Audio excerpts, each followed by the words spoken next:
What's up, kids? Mr. Carlson here. Trigonometry. What are we going to be doing today? Unit 2 review is what is planned. So we're going to do bell work, go through the law of cosines, and then the Unit 2 review. Now, I'm only going to go through one question on the Unit 2 review just because I like the question, but that's about it. But I do have two questions on the bell work. So these are the two questions on the bell work. I do want to provide you this instruction just because it is on the homework quiz. So if you want to go through these questions because they are on the homework quiz, and knock yourself out, but otherwise you don't need to watch this video. Although you should, because that would be great, right? So take a picture and then we'll get started. This is the first question. So solve the triangle. I have these side links, SSS. Now, if it's SSS, I'm going to be utilizing my alternative form for cosines, law of cosines. Okay, so I really doesn't matter if I start with angle A, angle B, or angle C. I'm just going to start with angle A. So I'm going to write out that formula. It is A equals the inverse of cosine. And then this is going to be B squared plus C squared minus A squared all over. And this is 2 times B times C. Okay, this is my formula. Fantastic. So A equals. Let's start going to town on this. So what's my B? Well, obviously it's 7. So I'm just going to go straight to 49 here. My C is 2, so this is plus 4 minus A squared, which is 64. 8 squared is A. A is 8, so this is 64. And then all over 2 times B, which is 7, and then times C, which is 2. We can probably do this whole thing by hand except for the inverse, so I'm planning on it. So 49 plus 4 is just 53, and then minus 64. That's 14 times 2 is 28. So this is the inverse of cosine, and that will be 11. So this is negative 11 all over 28. Pretty junky, I mean, for real. Okay, so let's go over here. Oh, this is great. I already have some stuff. I'm already chilling here. Okay, I have negative 11 all over 28. So the inverse of cosine, negative 11 all over 28. So let's do that. I have, let's call this a sub 1. And a sub 1 equals cosine inverse, and then negative 11 all over 28. And am I in degrees? You probably would want degrees here. Even though it doesn't say it, it probably wants it degrees. So that definitely does look like degrees. So I am. This is 113.1. Let's write that out. 113.1 degrees. That's A. My second step, let's move my little face over here. My second step is really just either B or C for an angle measure. It does not matter. So let's just do B here. Okay, so B is the inverse of cosine. And that's going to be A squared plus C squared minus B squared. And this is all over 2 times AC. Yeah, I'm going to leave it like that. It doesn't really matter. 2 times AC. So this is my formula. All right, so now this is B equals the inverse of cosine. My A squared is 64 plus 4 minus 49. And this is all over 2 times A, which is 8. So that's going to be 16. And then times 2, so this is 32. Kind of skipping some steps here, but that's okay. And so this is inverse cosine. This is going to be 68, and then minus 49, and then all over 32. Inverse cosine, B.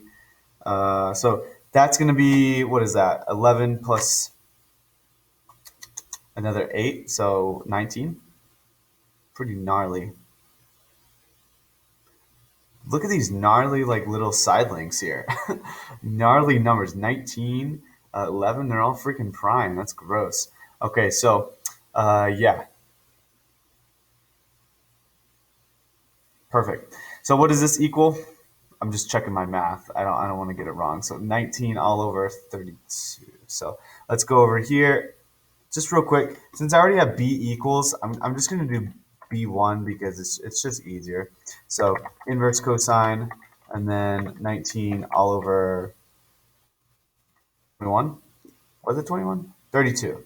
19 all over 32. Man, my short-term memory. Killing. Killer.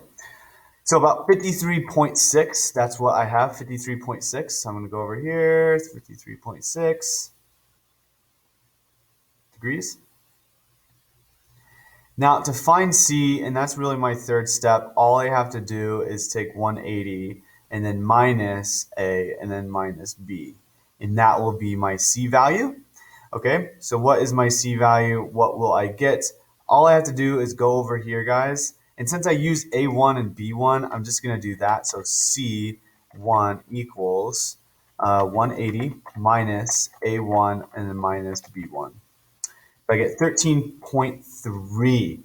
And it's just that simple. 13.3. I'm rounding to one decimal place, but 13.3 degrees. It's just that simple, I promise you, okay?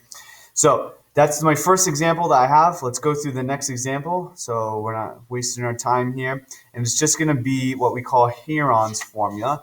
Heron's formula is that old formula, SSS, and there's a two-parter. So the first part is to actually find my S value.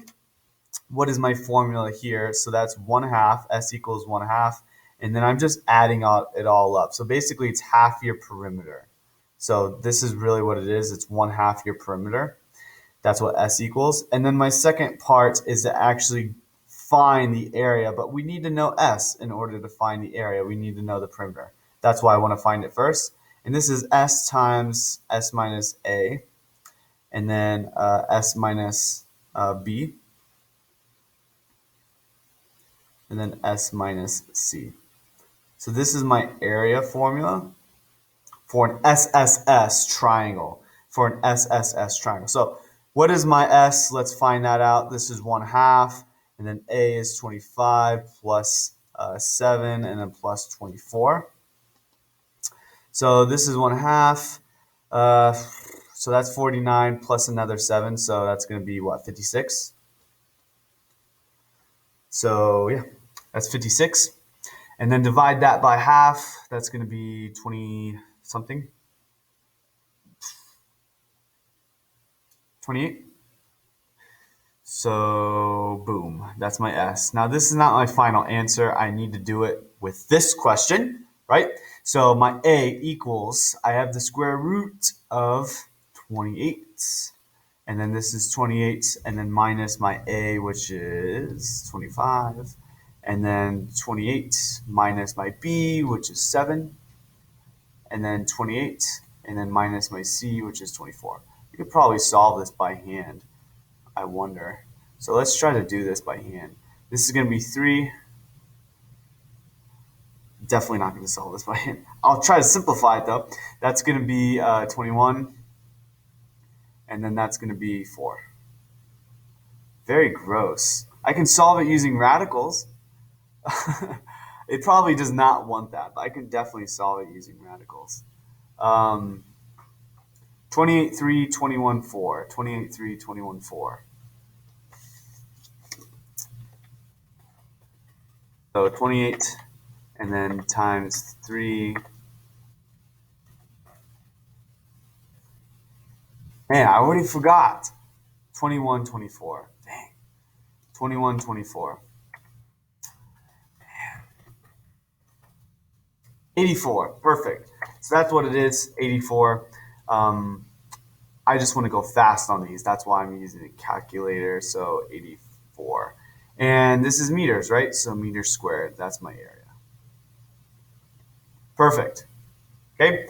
Those are the two questions I had. No big deal about those questions. Again, the law of sines is pretty nice, right? Yeah.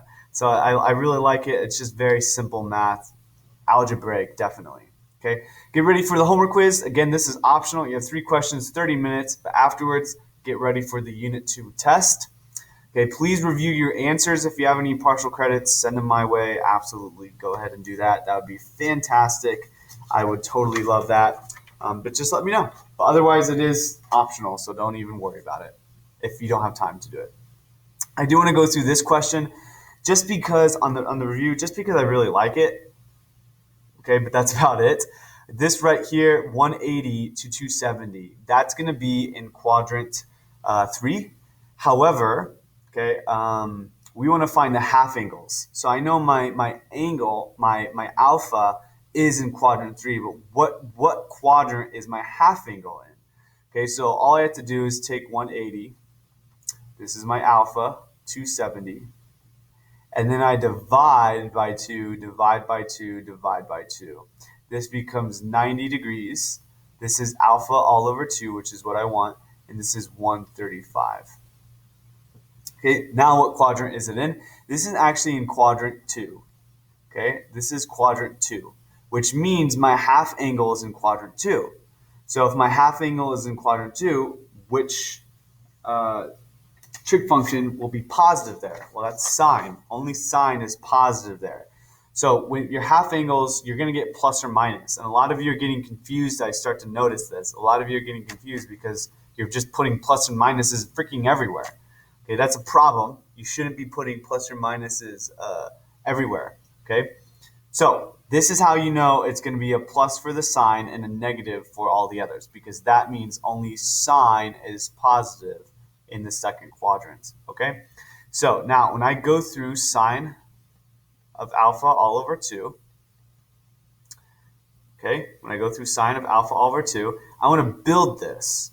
Now this formula right here, I'm going to tell you the formula. It's just a plus because I know it's a plus. I just told you it's a plus, and then 1 minus cosine of alpha all over 2. So this is my formula. I'm going to follow that formula accordingly. However, before I do any of that, notice I still need to do my little triangle in my quadrant. So this is technically your very, very first step. This is your second step. And this, I guess, is A. So actually, I should probably erase that. And this will be A. Let's just do A dot. Is that good? I'm kind of weird. Like, I need to do that. A dot. Okay, so now B we'll do for cosine, and C we'll do for tangent. Perfect. So my second quadrant here is going to look like this. I need to expand it to, so that's alpha. Or sorry, I'm not in the second quadrant. Man, this is why I guess I wanted to go over it. Alpha is the quadrant I'm looking at. This right here is quadrant 3. And so I know my half angle is in quadrant 2, but I don't really care about that. What I care about is building my alpha, which is in quadrant 3, 180 to 270. So this is where alpha is. Opposite over adjacent, so this is -4 over adjacent, -3, because only tangent's there. And this is nice because it's a 5, 4, 3 triangle. And so that means I'm going to be using cosine of alpha right here. Now that I have that, I can actually start simplifying this. This is radical. This is 1 minus. What's cosine of alpha? That's adjacent all over opposite. So that's going to be a -3, or adjacent all over opposite. Wow, that's not even, that's like cotangent, right? Adjacent all over hypotenuse. Okay, let's say that. And then all over 2. So let's simplify this bad boy. I'm going to probably skip some steps. This is going to be plus plus, and this is going to be 5 all over 5, and then plus 3 all over 5, and then all over 2. So this equals 8 all over 5, and then times 1/2. So this equals radical divided by 2. So this is going to be 4 all over 5. And so that will equal 2 all over radical 5, which is the same thing as 2 radical 5 all over 5. So skip some steps here and there, but we still get the right answer. So now let's go to B. Cosine alpha all over 2. Okay, now this is going to be negative because I am going to be in the second quadrant for my alpha all over 2, so that's why it's negative. And my formula is as follows: 1 plus cosine alpha all over 2. All right, let's solve it. This is minus, and I'm going to do 5 all over 5 here because I know it's going to be over opposite. I mean, it's the exact same thing, right? My cosine is negative 3 all over 5. I mean, that's adjacent, and then this is my hypotenuse. So negative 3 all over 5, and since it's a positive there, it is going to be minus 3 all over 5, and this is all over 2. Make sure you have the negative out front. So this is going to be 2 all over 5 times 1/2. I'm just multiplying by the reciprocal here because it's all over 2, just like this. This is all over 1, just like that one. It's all over 1. And so then the 2's go poofy. This is negative radical 1 all over 5. This becomes negative 1 all over radical 5, which is the same thing as negative radical 5 all over 5. Perfect. Now my C for tangent, so tangent alpha all over 2. Remember, I can do the quotient identity here. So this is sine alpha all over 2 all over cosine alpha all over 2. So this is my tangent. I could use the actual half angle for tangent, but it's just redundant. It's ridiculous. I don't like it. It's way easier to do it this way. So I have sine right here. So I'm going to do that. So this is 2 radical 5 all over 5 all over cosine, which is negative radical 5 all over 5.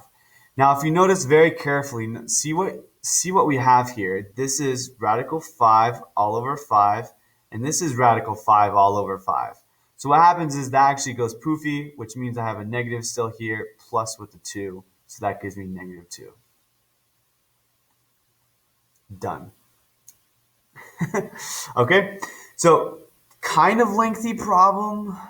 This was your third step to find all of them. So 1, 2, 3. Kind of a lengthy problem, kind of not. It's just, I like it. It's a cool problem. I really, really like this problem. It's very analytical and it's fun. I like the radicals. I like the fractions. I like the quadrant work. It's really, really great. Okay, so let's erase that.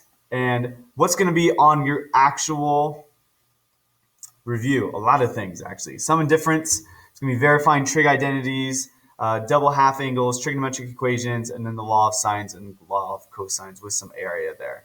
Okay, so there's going to be some identities kind of scattered here or there, but not like an actual identity. At least I don't think. Okay, fan-freaking-tastic. So Unit 2, review. Make sure you are working on that, guys. Until then, this is C Squared Mathematics. I hope you do great on your test, but if not, there's retakes available next week. But yes, until then, I'll see you guys later.